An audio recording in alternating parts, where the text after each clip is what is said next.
Realmente, queridos irmãos e irmãs, não há maior prazer, não há nada que venha a contentar a nossa alma do que estarmos diante desse Senhor maravilhoso e dizer a Ele o quanto nós o amamos. Quão Ele é importante para nós.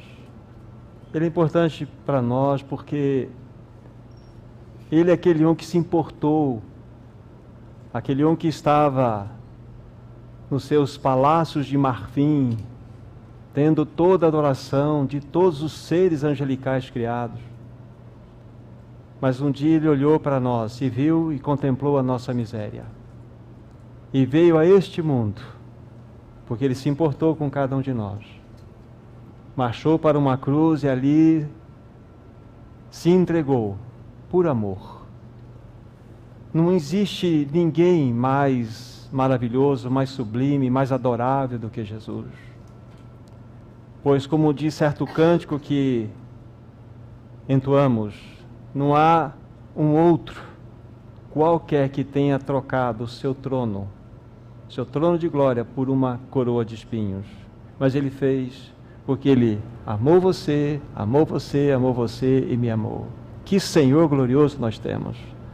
Que Senhor majestoso nós temos! Então não há maior prazer para as nossas almas redimidas do que este momento de poder juntos dizer a este tão majestoso Rei: amamos, amamos a Ti de todo o nosso profundo ser. Que Senhor glorioso nós temos, irmãos e irmãs. A Ele toda a glória, honra, poder e majestade. Antes de nós lermos aqui então os textos que iremos trabalhar nessa noite, permitam-me dizer algumas palavras introdutórias. Hoje o tempo terá, juntos com os meus irmãos aqui, aquele momento de exortação, mas também terá o momento do consolo. Que o Espírito Santo realmente tome conta dos nossos corações, da palavra, e venha traduzi-la em nossas vidas como realidade espiritual. Vamos tomar então nossas Bíblias para abrirmos no livro do João, Evangelho de João, capítulo 7. Evangelho de João, capítulo 7. E aqui nós vamos ler, nesse capítulo indicado, versículos 37, 38 e 39.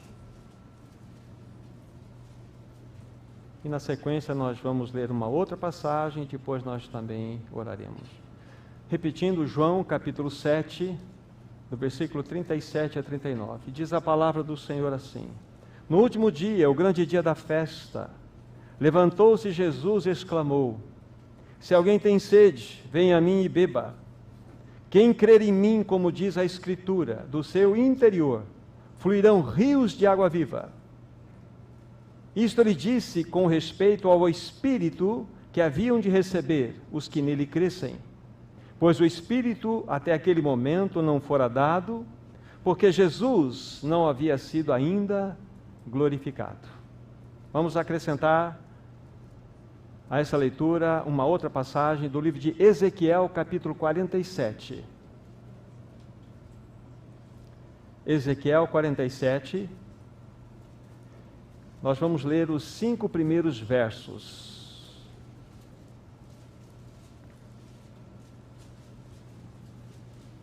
Permitam-me repetir, Ezequiel 47, versículo 1 diz assim: Depois disto o homem me fez voltar à entrada do templo, e eis que saíam águas de debaixo do limiar do templo para o oriente, porque a face da casa dava para o oriente. E as águas vinham debaixo, do lado direito da casa, do lado sul do altar. Ele me levou para a porta do norte e me fez dar uma volta por fora, até à porta exterior que olha para o oriente. E eis que corriam águas ao lado direito. Saiu aquele homem para o oriente, tendo na mão um cordel de medir. Mediu 1000 côvados e me fez passar pelas águas que me davam pelos tornozelos. Mediu mais 1000 e me fez passar pelas águas, águas que me davam pelos joelhos. Mediu mais 1000 e me fez passar pelas águas, águas que me davam pelos lombos. Mediu ainda outros 1000 e era já um rio que não podia atravessar, porque as águas tinham crescido, águas que se deviam passar a nado, rio pelo qual não se podia passar. Vamos orar. Querido Senhor, uma vez mais, reconhecemos que precisamos do Teu socorro nessa noite. Precisamos da intervenção do Espírito Santo nesse reunir. Nós desejamos o Teu falar, amado Senhor. Ah, como nós carecemos de ser ajudados. Então nós pedimos uma visitação nessa noite. Visita o Teu povo, visita a Tua vinha, amado Senhor. Assopra a vida sobre este ambiente. Ah, traga da Tua luz sobre nossas vidas. Como nós precisamos de Ti, amado Senhor. Fala-nos pelo poder da Tua palavra. Desejamos ouvir a Tua voz, a Tua doce voz nessa noite. Nós oramos em Teu precioso e glorioso nome. Amém, Senhor. Permita-me dizer qual é o encargo que eu tenho a compartilhar com vocês nesta noite. Qual é o tema? Rios de água viva. Rios de água viva. Mas antes de nós entrarmos aqui, propriamente dito, nos textos que nós lemos, eu preciso dizer algumas coisas para vocês. Se nós pudermos identificar algo no nosso caminhar, como povo de Deus, como igreja de Deus, que realmente nós temos negligenciado de maneira bem forte, é a respeito da pessoa e da obra do Espírito Santo. Não há a menor dúvida, queridos, que nós não temos honrado o Espírito Santo de maneira adequada. É verdade que nós reconhecemos o seu ministério, a sua obra, mesmo proclamamos que ele é uma pessoa, não é nenhuma força, mas nós não temos experimentado no nosso viver o quê? O seu comando, o seu governo. Hoje, queridos irmãos e irmãs, nós vivemos, segundo as Escrituras Sagradas, debaixo de uma dispensação chamada dispensação da graça. Mas a mesma Bíblia que diz isto, fala-nos que essa dispensação da graça, ela é também conhecida como a dispensação do Espírito Santo. Irmão, irmã, como este assunto é tremendamente sério para nós. Não tenham a menor dúvida de ouvir isso que eu vou dizer agora. Nós temos ofendido o ajudador celestial. Nós não temos vivido vidas tais que, de fato, honrem a sua vida em nós. A nossa vida superficial do ponto de vista religioso tem maculado essa tão gloriosa e bendita terceira pessoa da Trindade que em nós habita, a todos aqueles que nasceram de novo. Guarde isso que eu vou dizer.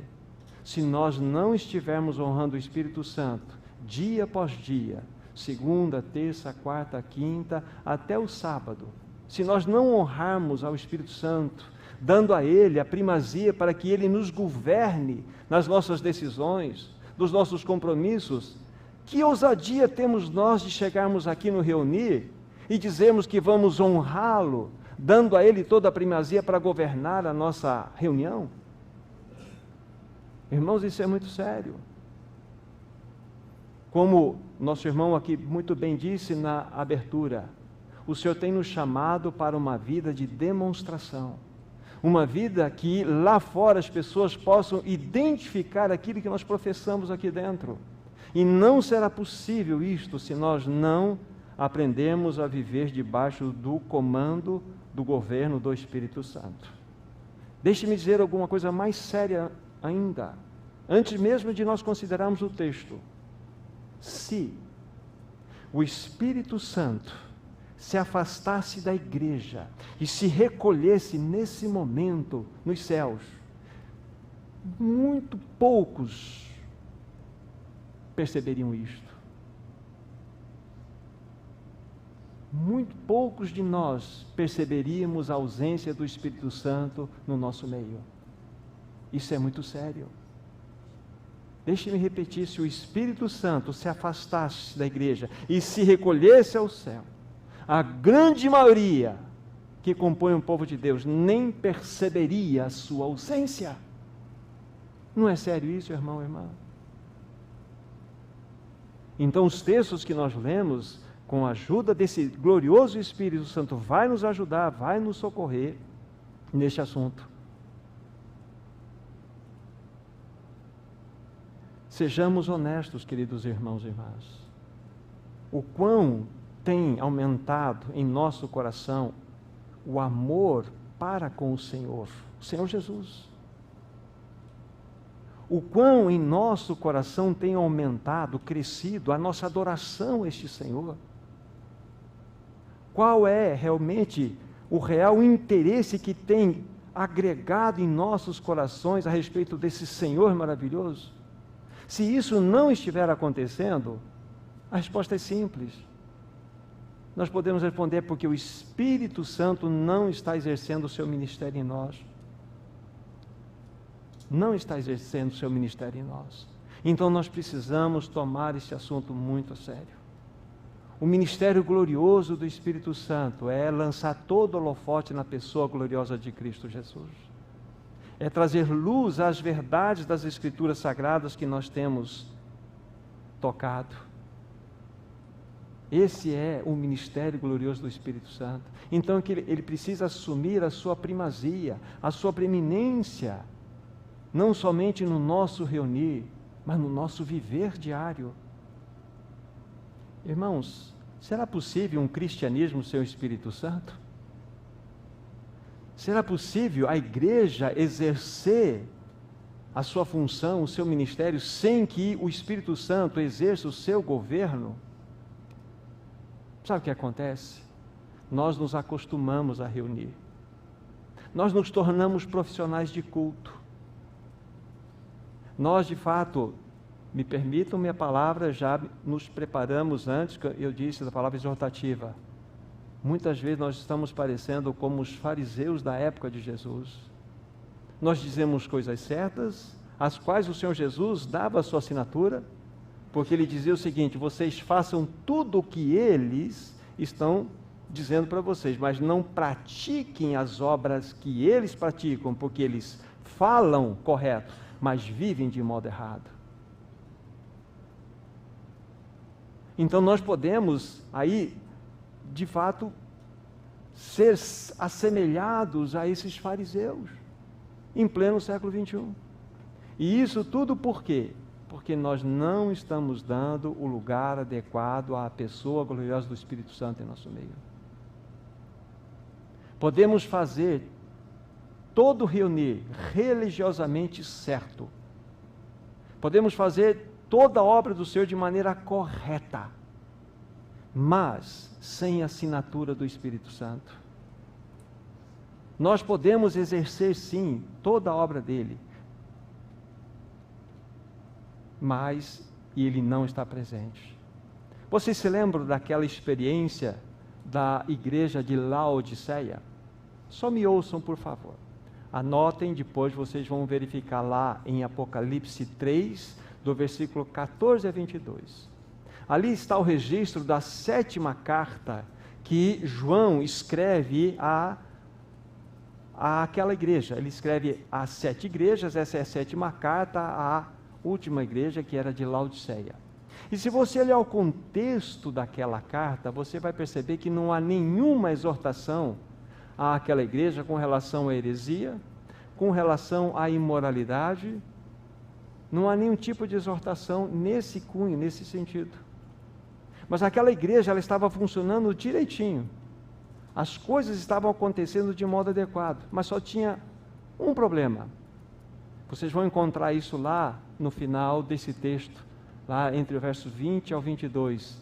Jesus está do lado de fora da igreja, batendo a porta, desejoso de entrar. Olha só que coisa impressionante. E pensem comigo, quando vocês estiverem lendo essa passagem, Pensem comigo o autoconceito que aquela igreja tinha de si mesma. Ela dizia o seguinte: rica sou e abastada, de nada tenho falta. Olha só, uma igreja funcionando sem o Espírito Santo, sem mesmo perceber que ele não estava presente. Uma igreja que diz: sou rica e abastada, de nada tenho falta. Mas quando o Senhor, João lança a palavra, é o Senhor dizendo àquela igreja, o Senhor diz assim: mas você nem sabe que és infeliz, sim, pobre, cega e nua. Na avaliação do Senhor, aquela igreja que funcionava de maneira correta em todas as coisas, de modo religioso, tinha a completa reprovação do Senhor. O Senhor estava do lado de fora. E por que ele estava do lado de fora? Esse é o ponto importante. É porque o Espírito Santo não governava aquela assembleia. Porque se o Espírito Santo estivesse governando aquela assembleia, sabe qual seria o centro daquela assembleia? Cristo. Cristo Jesus. Então, para que nós possamos ter Cristo como centro da assembleia, o centro da igreja, o que é necessário? O Espírito Santo exercer o seu governo em nós. Então se faz necessário toda essa introdução longa para compreendermos a seriedade deste assunto. Aquela igreja, especificamente que nós estamos falando de Laodiceia, havia perdido completamente a sua realidade espiritual. Ela não tinha mais fervor espiritual que nutria o seu coração. Ela vivia de si para si. Ela fazia com que todas as coisas funcionassem de modo adequado. E isso é possível perfeitamente acontecer em qualquer geração, inclusive no nosso meio. Então nós precisamos entender o que o Senhor quer nos falar a respeito desse assunto nesta noite, porque o assunto é extremamente sério. Nós não podemos ser negligentes. Pelo contrário, devemos ser diligentes com este assunto. De que modo você e eu temos nos relacionado com o Espírito Santo? Então, o que nós vamos estar fazendo hoje, já estamos fazendo, é trazer uma palavra de encorajamento, para que realmente os nossos corações sejam aquecidos e, de fato, possamos ser ordenados, ser conduzidos a uma realidade através da qual o Espírito Santo vai assumir o seu comando em nossas vidas. E aí sim, nós vamos honrá-lo não somente quando nos reunimos, vamos honrá-lo no nosso dia a dia, no nosso relacionamento, no nosso lar, enfim, em todos os aspectos da nossa existência e jornada. Dito isto, voltemos então para a primeira citação, que foi o Evangelho de João, capítulo 7. 7, por favor, voltem lá. Vamos fazer aqui umas considerações iniciais. João 7, 37 a 39. Lembre-se, o encargo dessa noite é rios de água viva. Tá? Já vimos claramente que o assunto é o Espírito Santo e a sua obra em nós. No último dia, estou repetindo, o grande dia da festa, levantou-se Jesus e exclamou: se alguém tem sede, venha a mim e beba. Na realidade, é um texto extremamente precioso. Todo aquele que creu, todo aquele que recebeu o Senhor Jesus Cristo, nasceu de novo. Foi a Ele e bebeu dele. Venha a mim e beba. E a partir desse momento que você recebeu o Senhor Jesus Cristo, que você foi a Ele, o que acontece? Ele torna-se dentro de você uma fonte de água viva. Olhe novamente para o texto. Diz assim: se alguém tem sede, venha a mim e beba.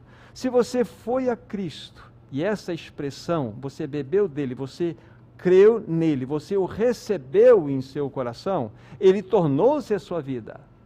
Você nasceu de novo. É o que a Bíblia está dizendo para nós. Mas existe um outro passo aqui que a palavra de Deus nos diz, que quem crer em mim, como diz a Escritura, do seu interior, o quê? Fluirão rios de água viva. E isto ele estava dizendo, conforme nós lemos, a respeito do Espírito Santo que viria. E ele veio no Pentecostes, não veio? Ele veio sobre a igreja. E a partir do momento que você recebeu a Cristo no coração, você tem o Espírito Santo.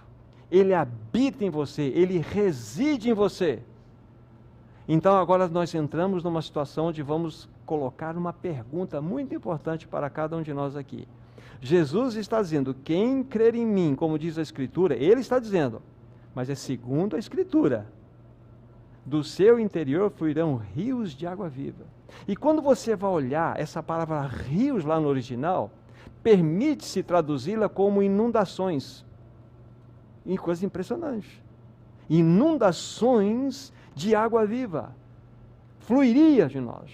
Então vamos lá, o que está acontecendo? Você nasceu de novo, você creu no Senhor Jesus Cristo, você bebeu dessa realidade, dessa fonte da água viva, ele se tornou uma fonte dentro de você.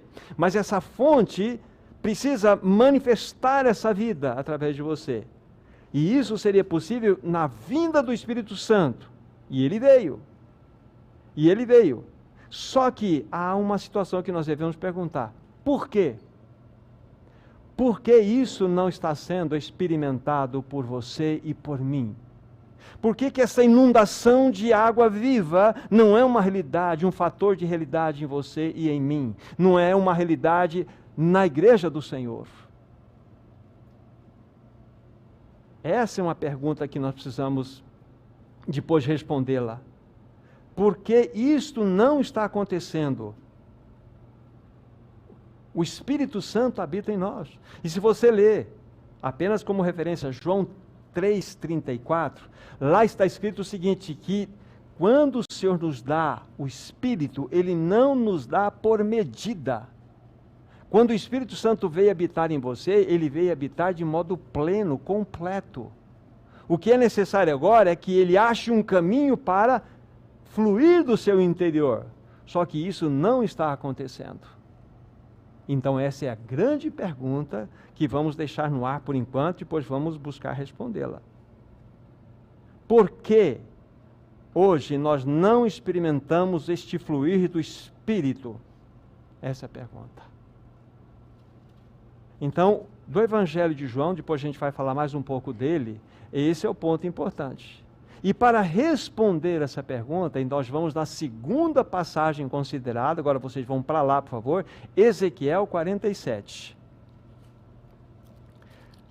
Ezequiel 47, nós já lemos, os 5 primeiros versículos. E este capítulo, específico, e vamos ler outras passagens também, vai nos ajudar a responder o porquê nós não estamos experimentando o fluir da vida do Espírito, ou porque nós não estamos desfrutando de uma vida abundante. Ezequiel vai nos ajudar, nos socorrer nesse assunto. Estamos juntos nesse momento.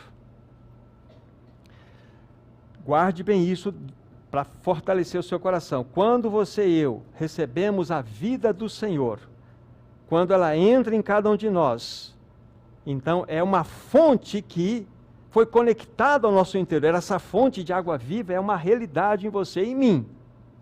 Está aí, é uma fonte da água viva, Cristo em nós. Agora, João disse que essa água viva precisa se tornar uma inundação, rios que vão fluir através da nossa vida. Esse é o ponto. Agora, vamos olhar para esse texto com cuidado. E com a ajuda do Senhor, a gente vai ver a simplicidade daquilo que o Espírito quer nos mostrar. Para compreendermos esse texto que nós acabamos de ler, nós vamos fazer 3 perguntas. Isso vai trazer ajuda ao nosso coração. 3 perguntas. A primeira pergunta, olhando para o texto de Ezequiel lido, os 5 primeiros versículos. A primeira pergunta é a seguinte: através de qual processo a água fluía do templo? Vamos recordar, veja o versículo 1 só, num instantinho. Diz assim: e eis que saíam águas de debaixo do limiar do templo. Então coloquemos no nossa mente, no nosso coração, o templo de Deus, lá do Velho Testamento, apenas como figura. E há ali a porta, e a partir dessa porta a água iria fluir, ok? Aí a pergunta que eu estou fazendo é através de qual processo a água fluía do templo? Do versículo 3 a 5 temos a resposta. Só o versículo 3 inicialmente. Saiu aquele homem para o oriente, tendo na mão um cordel de medir. Mediu 1000 côvados e fez passar pelas águas. Águas que me davam pelos joelhos. Aqui está, é através de uma medida. Como que aquela água sairia do limiar do templo para fora, para a parte externa? Através de uma medida. Ele pegaria um cordel, uma vara, 1000 côvados, aproximadamente meio quilômetro. Então ele media. Então, ele mediu a primeira vez, vocês se lembram? A água veio até o tornozelo. Aí ele mede a segunda vez, a água vai até os joelhos. Aí ele mede a terceira vez, vem até os lombos. Na quarta vez, ele já está num rio. Então, a resposta é, através de qual processo a água flui do templo? Através de uma medida. É isso que você tem que guardar até o momento. Havia uma medida. E Ezequiel ia junto com essa medida. E conforme ia sendo medido, vocês perceberam, a água ia ganhando espaço. Estamos juntos aqui. Esse é o ponto importante para nós. Na sequência, segunda pergunta. Qual era o objetivo dessa medida? Tinha um objetivo. Por que ele estava medindo? Aí eu preciso que vocês olhem, deixem o dedo aí, Ezequiel 42, verso 20. Voltem a Bíblia um pouquinho aí. Ezequiel 42, verso 20. Mediu pelos 4 lados, havia um muro em redor, de 500 canas de comprimento e de 500 de largura. Esse é o ponto importante no final agora, para fazer separação entre o santo e o profano. Então, vimos que a água que saía do templo, ela ia crescendo na conformidade em que a medida ia acontecendo. Qual era o objetivo dessa medida? Essa é a pergunta agora. Fazer separação entre santo e profano. O comum, o que não é da parte do Senhor. Fazer separação entre aquilo que agrada a Deus e aquilo que desagrada a Deus. Essa era a realidade, esse era o objetivo daquela medida. Significa separação. Fazer separação entre o que agrada e o que não agrada a Deus. E é interessante, onde aquele homem media, então houve uma separação, correto? Estamos num texto. Aquele lugar, aquele ambiente ficava santo. E na medida que ele ficava santo, a água vinha até o tornozelo, depois joelhos, lombos, e por fim vai cobrir. Estamos juntos, para vocês entenderem comigo aqui. Isso é tudo para chegarmos a um ponto extremamente prático para nós, mas é necessário vocês compreenderem esse texto. Então, o objetivo da medida? Separação. A separação entre santo e profano. E na medida em que, permita-me dizer ainda aqui, a medida acontecia, aquele lugar se tornava uma presença santa e a água vinha. Estamos juntos? E mais uma pergunta para vocês entenderem o contexto dessa simples passagem. Qual era a função do homem que media, segundo a visão de Ezequiel? Toda essa visão que culmina aqui nesse capítulo, começa lá no capítulo 40. Vai lá para o 40 agora, por favor, desse livro. 40. Depois nós vamos somar todos esses detalhes que parecem-nos difíceis, mas eles vão trazer luz ao nosso coração. Compreensão. 40, versículo 3. Aí nós vamos ver qual era a função do homem que media. Verso 3. Ele me levou para lá, e eis um homem, esse aqui é o homem, cuja aparência era como do bronze, e estava em pé na porta, e tinha na mão um cordel de linho e uma cana de medir. Mas o detalhe desse texto é, a semelhança desse homem era do quê? Bronze. Não é interessante isso? Um homem semelhante a bronze. Aí você vai perceber que a Bíblia é extremamente rica em nos mostrar a maneira como ela apresenta-nos o caráter de Deus, o caráter de Cristo, a obra dele. Por exemplo, Se você pega o metal prata, prata fala-nos, quando você percebe as várias passagens das Escrituras, fala-nos da obra da redenção. Jesus foi vendido por 30 moedas de prata. E outros detalhes.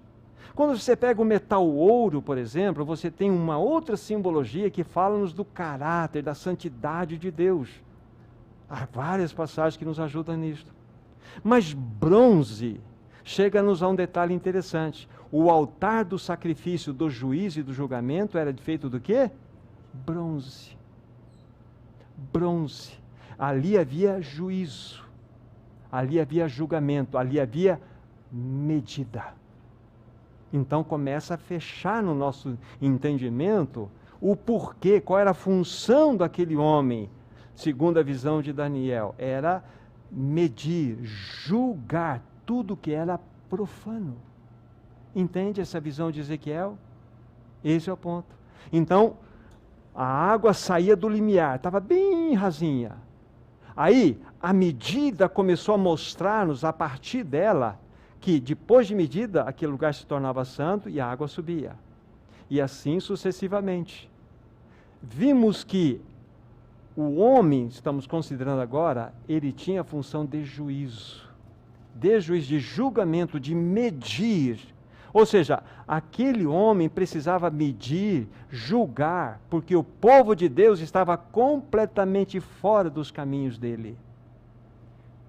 Completamente fora. Se o povo de Israel, de fato, honrasse a Deus, a vida viria e fluiria daquele templo, do limiar do templo, e na medida que aquele povo fosse aquele povo honrasse a Deus, ou seja, a vida de Deus representada dentro do templo iria tomar conta de toda aquela nação. Entende? Esta é a visão de Ezequiel, nesse capítulo 47, né, ou propriamente dito, onde nós estamos. Então, vimos, penso, com o máximo de clareza possível, o significado dessas realidades. E essas três perguntas nos ajudam a compreender. Deus se revelaria àquele povo na medida em que ele honrasse, mas aquele povo, nós sabemos na história, ele desonrou o Senhor. Agora, falamos isso, deixe-me agora ir para o contexto da nova aliança, para a nossa realidade, para a dispensação do Espírito. O que isso tem a ver conosco? Essa passagem explica o que João deseja que nós experimentemos, que é um fluir de água viva através do nosso interior. Lembre-se, a água fluía do limiar do templo. O que a Bíblia diz a respeito de nós quando nós nascemos de novo? Nós somos o templo do Espírito Santo. Não diz isso? A Bíblia diz que nós somos o templo do Espírito Santo. Um texto apenas, 1 Coríntios 6,19, para você anotar. Nós somos o templo. Lá na velha dispensação havia um templo literal. Nós não vamos falar sobre isso. E ali Deus se manifestava naquele templo literal. Só que na velha dispensação nós somos individualmente também o templo do Espírito e coletivamente também nós somos o santuário da morada de Deus. Então, tanto individual como coletivamente falando, o fluir da vida deve ser uma realidade. Deixa eu voltar à questão lá atrás, por que nós estamos falando tudo isso. João diz, né, cita aquela passagem e Jesus diz para nós, quem crer em mim, como diz a Escritura, do seu interior fluirão rios de água viva, dizendo a respeito do Espírito Santo. Irmãos e irmãs, o Espírito Santo já veio, já habita em nós, mas cadê? Cadê o fluir? Cadê a vida? Irmãos, semanas passam, meses passam, anos passam, décadas passam, e as pessoas não crescem espiritualmente. São as mesmas. As mesmas. Só dão trabalho para o Senhor. Mau testemunho. Por quê? Porque não estão vivendo uma vida de completa dependência do Espírito Santo. Então nós precisamos da ajuda do Senhor aqui. Então, voltando ao ponto, nós somos então, o templo do Espírito Santo. Agora, para que Ele realmente possa jorrar essa vida a partir de nós, é necessário acontecer algo. O que aconteceu lá no templo? Não foi uma medida? Não foi um juízo? Chegamos ao ponto. Para que nós possamos, de fato, ser canais do jorrar do Espírito Santo, nós precisamos ser medidos. Chegamos ao ponto. Nós precisamos ser julgados. Nós precisamos ser levados a juízo. Nós precisamos passar por aquele homem de bronze, que vai julgar tudo que é profano, tudo que é comum, tudo aquilo que desagrada o Senhor, tudo aquilo que entristece o seu coração, para que, a partir do momento em que formos medidos, aquela parte medida seja já um lugar onde a água começa a crescer em nossas vidas. Ou seja, o Espírito Santo que já habita em nós começa a aparecer, para se revelar em nós. Queridos irmãos, por que não há um fluir do Espírito Santo em nossas vidas? Por que não flui do interior de nós esses rios de águas vivas? Precisamos ser tratados, precisamos ser julgados, medidos pelo Espírito Santo. Agora, para nós nos tornarmos canais, através dos quais o Espírito Santo vai realmente fluir em vida, em realidade, isto é imperioso. E aqui começam os pontos exatamente bem práticos para a nossa existência. Vocês se lembram que a função daquele homem, que era semelhante a bronze, era juízo, julgar. E ele vai então e julga conforme nós vimos lá. E nós precisamos estar debaixo desse medir, desse juízo. E eu vou colocar para vocês de modo muito prático 4 áreas das nossas vidas que precisam ser medidas. Nós poderíamos escolher não estas que estão postas aqui, mas eu penso que elas devem estar incluídas aqui. Mas nós vamos por esse caminho. Mas essas 4 áreas precisam ser medidas de modo urgente em nossas vidas. Aí um dia você percebe, você ouve uma mensagem e fala assim: Senhor, de fato, eu vou diante de Ti, por que que não estou experimentando o fluir do Espírito? Por que que esse rio, por que essa inundação de água viva não está acontecendo na minha experiência? Você ora com sinceridade. Aí o Senhor vai te falar exatamente qual é a primeira área na sua vida, ou a primeira área que você precisa ser tratado em sua vida. Ele vai falar assim para você: você tem a língua afiada. O problema da língua. Irmãos, língua destrói. A crítica, a maledicência, isso destrói, isso impede o fluir do Espírito Santo em nós. Peguem, por favor, Tiago capítulo 3. Vejam a seriedade deste assunto. Aí nós vamos, pelo menos, perceber o motivo pelo qual, nessa primeira área, o Espírito Santo não pode estar agindo em nós. Porque nós não fomos medidos. E se você, quanto eu, nós precisamos ser medidos nessa área, a hora é agora.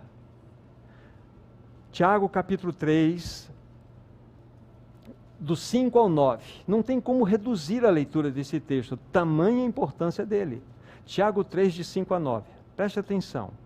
Assim também a língua, pequeno órgão, que se gaba de grandes coisas, vede como uma fagulha põe em brasas tão grande selva. Ora, a língua é fogo, é mundo de iniquidade. A língua está situada entre os membros do nosso corpo e contamina o corpo inteiro. Não só põe em chamas toda a carreira da existência humana, como também é posta ela mesma em chamas pelo inferno. Pois toda espécie de feras, de aves, de répteis e de seres marinhos se doma e tem sido domada pelo gênero humano. A língua, porém, nenhum dos homens é capaz de domar, é mal incontido, carregado de veneno mortífero. Com ela bendizemos ao Senhor e Pai também com ela amaldiçoamos os homens, feito à semelhança de Deus. Não é sério isso, irmãos e irmãs? Então, como vai acontecer o fluir do Espírito Santo em nós, se nós não formos tratados nesta área? Então, nós estamos orando, Senhor, mostra-me por que não há o fluir.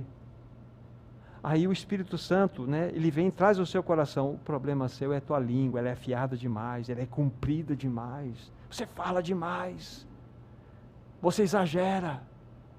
Como que nós podemos associar a realidade de uma vida do Espírito em nós, sendo tão afiados como nós somos? Isso é impedimento para que o manifestar do Espírito, esse rios de água viva, seja uma realidade em nós. Mas quando você vai diante do Senhor, você se humilha, Ele te falou, você reconheceu, fala assim, Senhor, eu sou essa pessoa, eu sou este que tem essa língua afiada, trata comigo, ajuda-me, Senhor, eu não quero te desonrar com os meus lábios, eu quero honrar a Ti com os meus lábios, eu quero bendizer a Ti com os meus lábios, eu quero também, ao falar, se eu for falar do meu irmão, da minha irmã, eu quero falar palavras de bênção. E se eu tenho uma palavra de exortação a dar ao meu irmão e irmã, que é possível que tenha, vá pessoalmente e fala àquela pessoa. Aí o que vai acontecer? Você está sendo medido, porque você reconheceu, você confessou, aí você foi medido. Aí você vai perceber que um pouco de água chegou ao teu tornozelo. O Espírito Santo, ele começa a ter algum movimento em você, pela restrição de você mesmo. Antigamente você andava rápido num solo duro, mas agora você tem água até os tornozelos. Não tem uma pequena restrição aqui? Já é o Espírito Santo. Quando você for falar alguma coisa, você vai ficar tão incomodado. Não significa que você nunca mais irá tropeçar, cair, mas agora você, ao tropeçar, você dizer coisas indevidas, aquilo vai trazer tristeza ao Espírito Santo, e ele vai te denunciar isto, e você vai confessar, vai chegar diante do Senhor, se valer da provisão do sangue e prosseguir. Então, a primeira área que nós precisamos ser trabalhados, para que de fato o fluir do Espírito seja uma realidade, é a área da nossa língua. Mas aí você começou a ter uma realidade, um pouco de toque que o Espírito Santo está agindo em você, você vai de novo diante dele e ora novamente, e ele vai falar uma outra coisa para você. Você quer saber mesmo?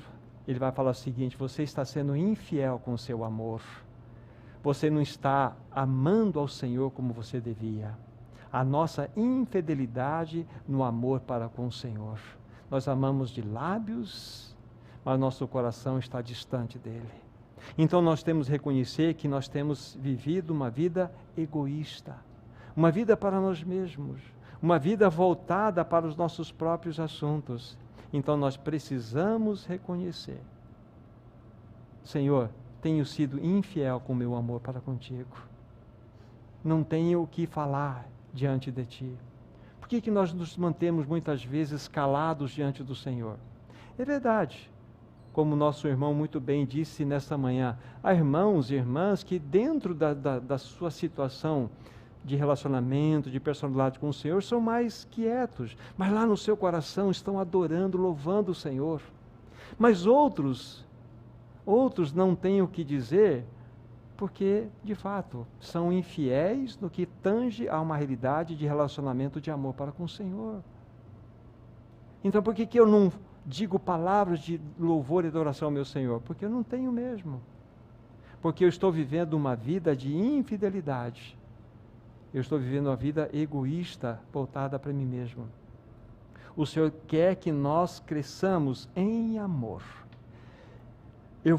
Vamos ler essa passagem que ainda é possível pelo nosso tempo. 1 João capítulo 4. 1 João capítulo 4. Quando você está, então, nesse momento de oração com o Senhor, Ele te mostra esta realidade infiel que há no teu coração e também no meu coração, em respeito ao nosso amor para com Ele, Ele vai nos levar para esse texto aqui, 1 João 4, de 20 a 21. Se alguém disser eu amo a Deus e odiar a seu irmão, é mentiroso. Pois aquele que não ama seu irmão, a quem vê, como pode amar a Deus a quem não vê? Ora, temos da parte dele esse mandamento, que aquele que ama a Deus, ame também o seu irmão. Queremos fazer uma medida adequada se o nosso amor a ele, ainda que seja ínfimo, é genuíno ou não? Até que ponto você ama o seu irmão ou a sua irmã?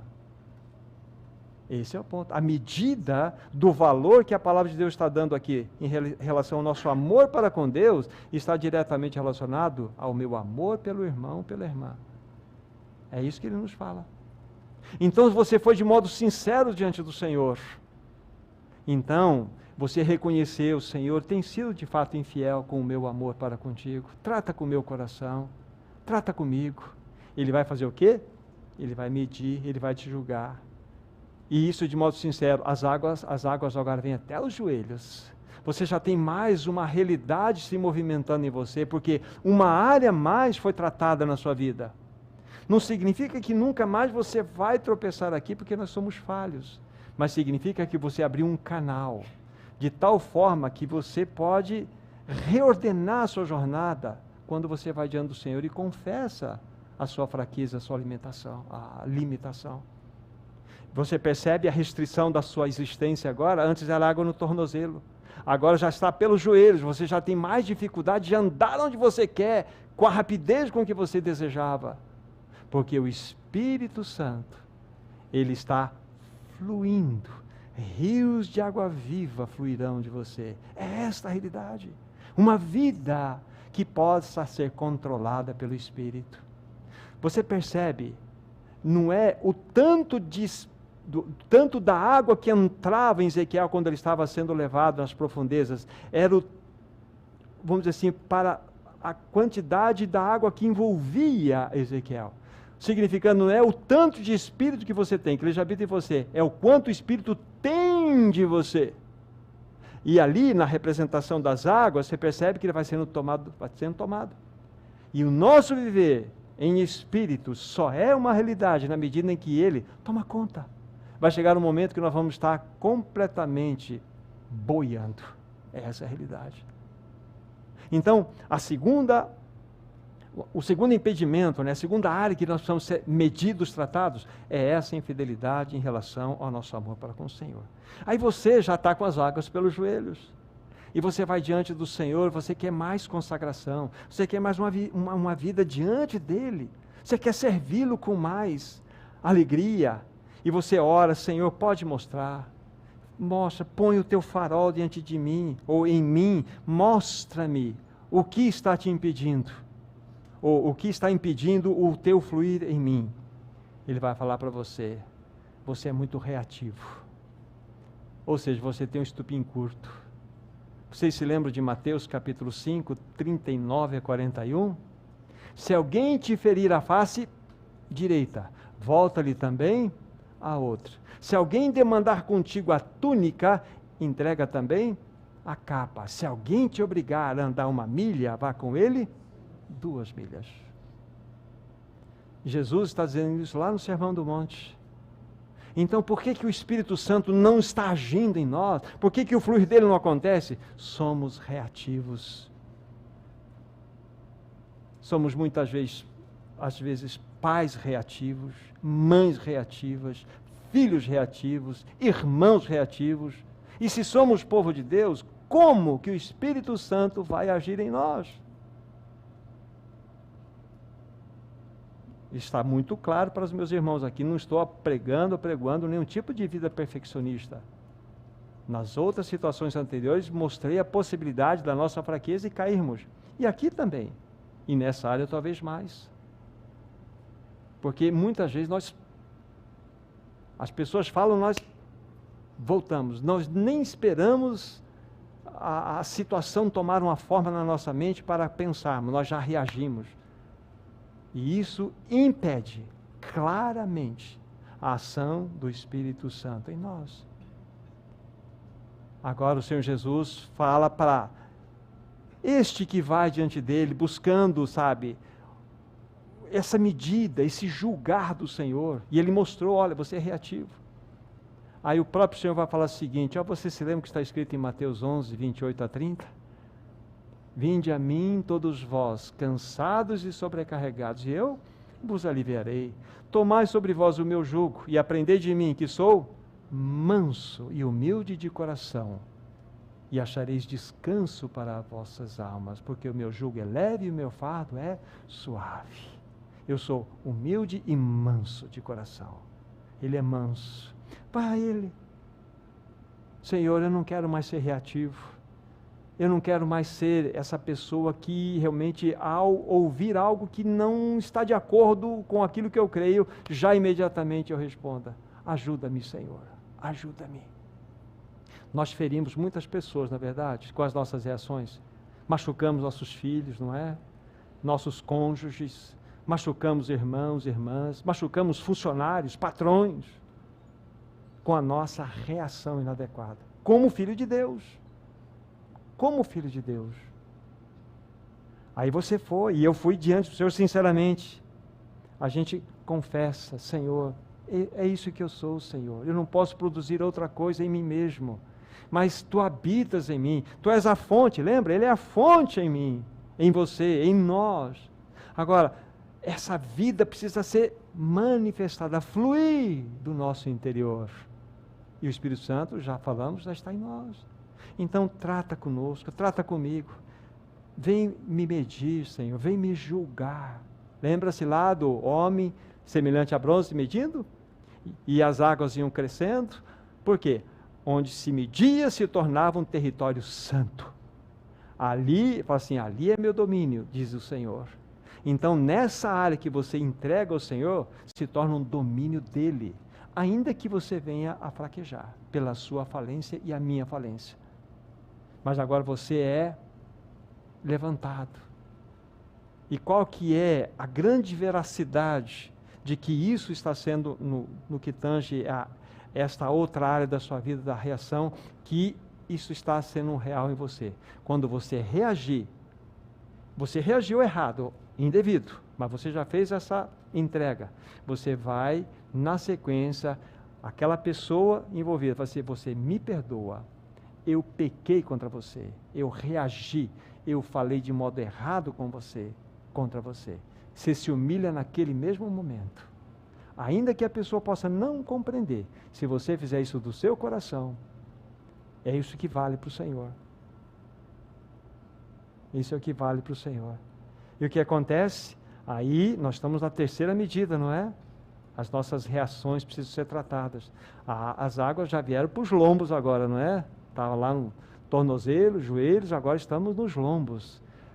Veja a restrição, veja o processo agora, como que você pode andar num rio que já está batendo nos seus peitos, aqui nos seus lombos. Esse é o Espírito Santo restringindo a você. Esse é o Espírito Santo agindo em você, governando você, tomando conta de todo o seu ser. Esse é o Espírito Santo. Então não é o quanto você tem dele, é o quanto ele tem de você. E na medida que ele vai tendo de você, você vai recebendo toda essa restrição para o seu governo. Então a gente começa a entender por que o Senhor Jesus disse aquelas palavras e por que elas não se cumprem em nós. Porque nós temos áreas em nossas vidas que precisam ser medidas. Precisam ser julgadas. E elas só serão medidas e julgadas no momento em que você for diante do Senhor e reconhecer: Senhor, eu preciso ser medido nessa área. Eu preciso, Senhor. Olha a minha boca, Senhor, olha a minha língua, eu sou um mentiroso, eu falo em verdade, eu engano, eu tenho isso no meu coração. Senhor, veja, eu sou infiel no meu amor para contigo. Eu amo as coisas que estão vindas, ou são vindas de ti, mas eu não te amo. Senhor, eu sou reativo, Senhor. Esse é o ponto. Aí você está avançando, você está indo, aí você vai, você foi medido, mas você quer mais do Senhor, você quer avançar mais no Senhor, você ora novamente, e o Senhor vai mostrar algo novo para você, Ele vai revelar uma outra área na sua vida que precisa ser tratada. É a sua vontade obstinada. Ah, nós somos duros. Se não for do jeito que eu fiz, não for da maneira como eu decidi, se não for do jeito que eu tracei, não serve. Nós somos endurecidos e enrijecidos. Peguem, por favor, Efésios capítulo 4. Efésios capítulo 4.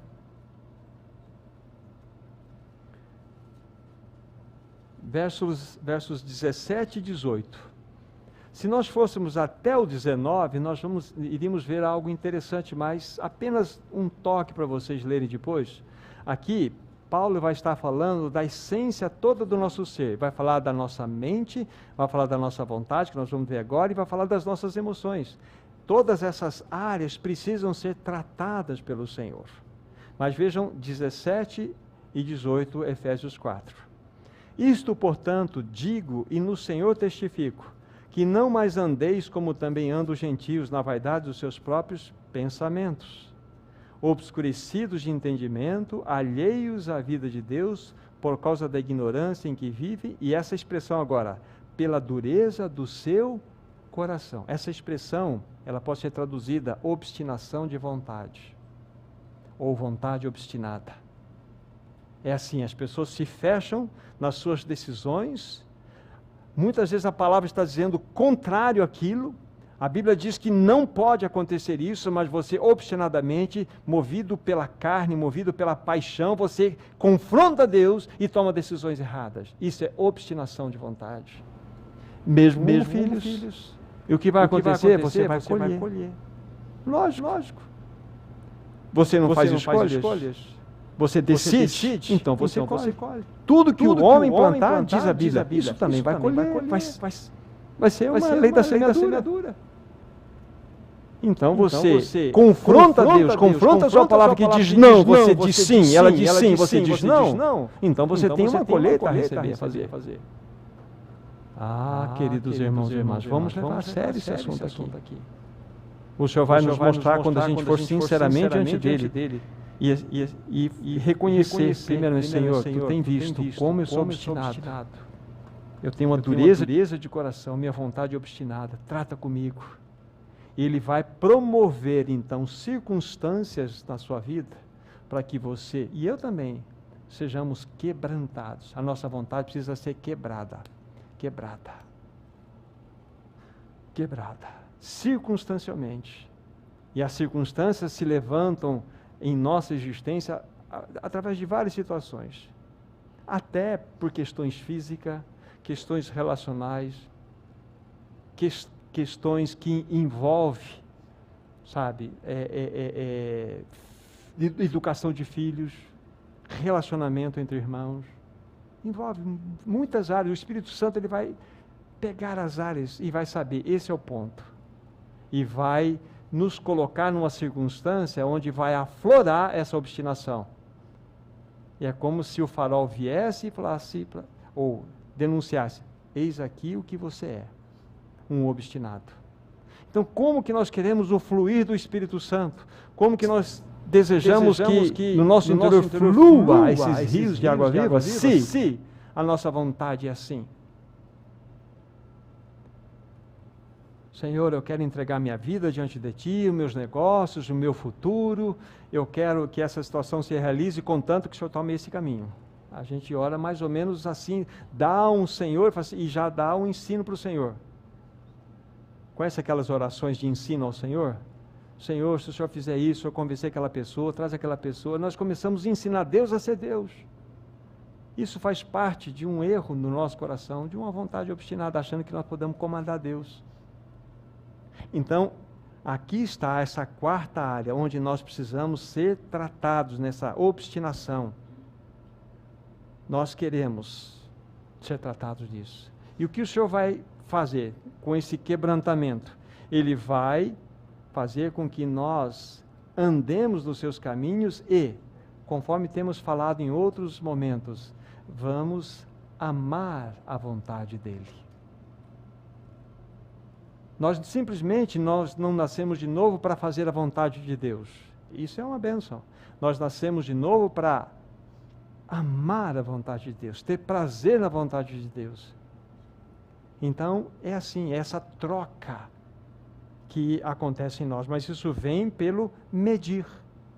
Lembre-se do homem semelhante a de bronze, está medindo, então ele mede mais um espaço. E conforme nós lemos lá, vocês viram que, depois dessa quarta medida, era um rio que não dava para atravessar, não dava para chegar na outra margem, não era esse fim, era para ficar no rio. Ou seja, restrição absoluta. O homem não vai para mais nenhum lado a não ser ficar naquele rio debaixo do seu governo. Esse é o ponto.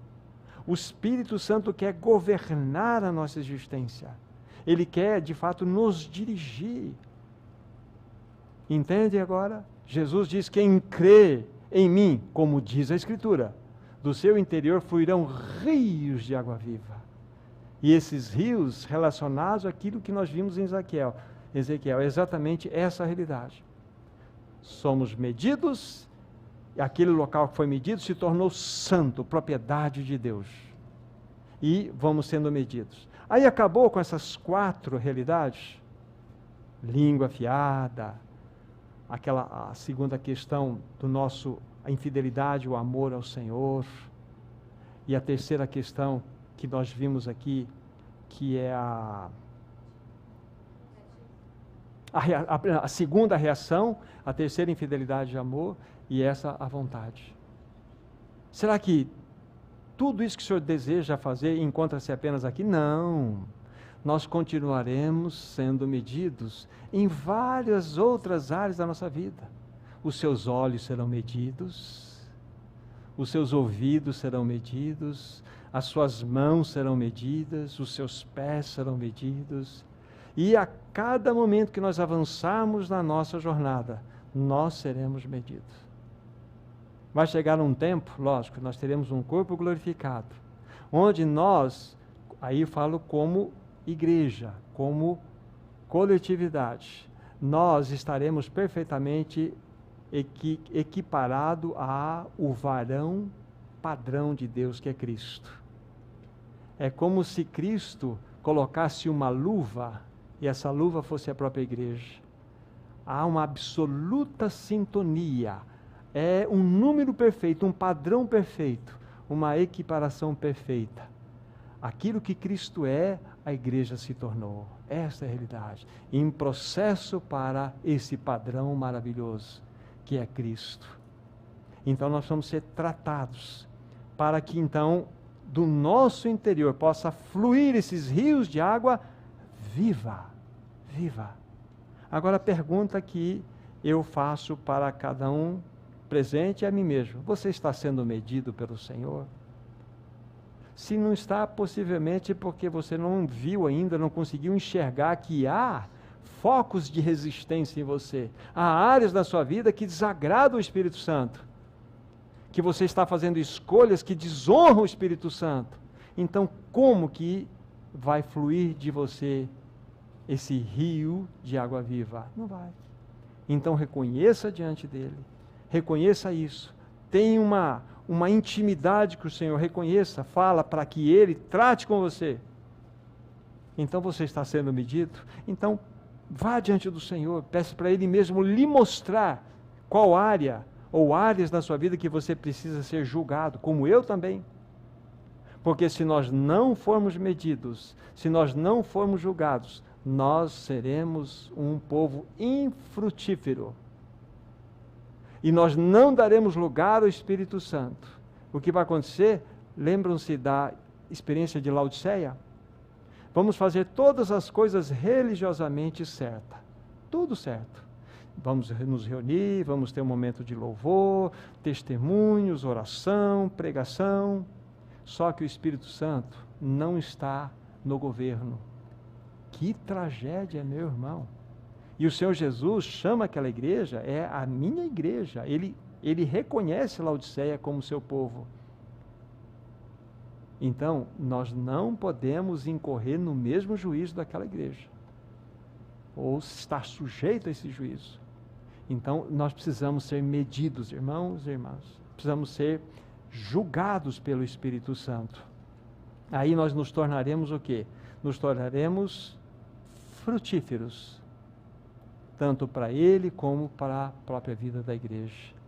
Como é maravilhoso, irmão e irmã, você tocar alguém que está sendo medido pelo Senhor, ou alguém que foi medido pelo Senhor. Você pode sentir o aroma de Cristo, não é verdade? Você sabe quando você está tendo uma comunhão com uma pessoa, se ela está andando com Cristo ou não. Mesmo irmão ou irmã, você sabe, da maneira como fala, da maneira como reage, da maneira como pensa. Não é isso para emitir no seu coração um julgamento contra ela, não. Mas o Espírito discerne. E você discerne, você considera no teu coração. Irmão, irmã, nós precisamos tocar Cristo uns dos outros. E isso será possível na medida em que o Espírito Santo for tomando conta da nossa vida, da nossa existência. Precisamos, sim, que o Espírito Santo, de fato, venha sobre nós de maneira real. E que esse varão medida, esse varão medida usando agora a sua semelhança de bronze e de juízo, de fato, exerça a sua força sobre nós. Como o irmão sempre ora aqui, em alguns momentos ele diz o seguinte: pega firme conosco, Senhor, pega firme conosco. É isso mesmo, pega firme conosco, Senhor, pega firme, Senhor, porque nós somos, às vezes, rápidos demais para escaparmos do tratamento do Senhor. Se você quer que do seu interior flua rios de água viva, então este é o caminho. Você precisa ser medido, você precisa. Então, João e Ezequiel. Ezequiel explica a João e João mostra-nos claramente essa realidade para as nossas vidas. Não é verdade, irmãos? Você precisa ser medido, você precisa ser medido, eu preciso ser medido em muitas áreas. Então, o que nós vamos fazer agora? Nós vamos ter um momento de oração. Eu vou orar, encerrando esse momento. Os irmãos terão uma liberdade aqui em orar. Depois eu vou pedir para o Maurício ter um cântico. Depois da oração, os irmãos vão orar. O Maurício vai encerrar com um cântico que vai falar: Espírito Santo de Deus, vem me convencer. Espírito Santo de Deus, vem me revelar. Espírito Santo de Deus, vem me transformar. E faça também desse cântico a tua oração. Amém? Maravilhoso Senhor, nós somos tão gratos a Ti. O Senhor não desiste de nós. O Senhor é um Senhor tão bom. E nós desejamos, Senhor, sim ser medidos por Ti. Não só nessas áreas que aqui foram expostas, mas naquelas que o Senhor julgar necessário. Como sempre nós oramos pelo irmão aqui, pega firme conosco, Senhor. Nos ajuda, Senhor.